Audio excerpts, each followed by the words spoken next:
दशकं 40 तदनुनन्दममन्दशुभास्पदं नृपपुरीं करदानकृते गतं समवलोक्य जगाद भवत्पिता विदितकंससहाय जनोद्यमः अयि सखे तव बालकजन्म सुखयतेऽद्य निजात्मजन्मवत् इति भवत्पितृताम्रजनायके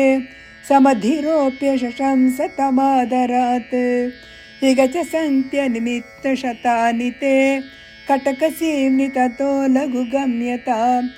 इति च तद्वचसा व्रजनायको भवदपाय भियादृतमाययौ अवसरे खलु तत्र च काचन प्रजपदे मधुराकृतिरङ्गना तरलषट्पदलालितकुन्तला कपटपोतकते निकटं गता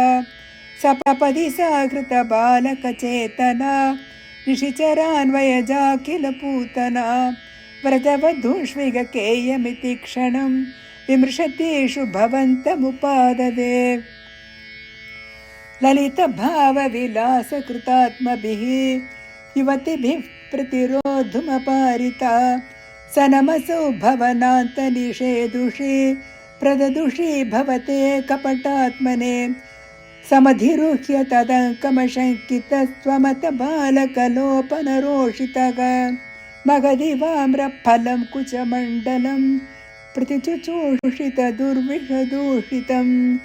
असुभिरेव समं दयति त्वयि सनमसौ सनितोपमनिस्वना निरपतद्भयदायि निजं वपुः प्रतिगता प्रविसार्य भुजावुभौ भयद घोषण भीषण विग्रह श्रवण दर्शन मोहितवल्लवे व्रजपदे तदुरस्थलकेलनं ननुभवन्तमगृह्णत गोपिकाः भुवनमङ्गलनामभिरेव ते युवतिभिर्बहुधा कृतरक्षणः त्वमैवातनिकेतननाथमाम् अगदयन् कुरु तावक सेवकम्। श्रीहरये नमः। नारायण अखिल गुरो भगवन् नमस्ते।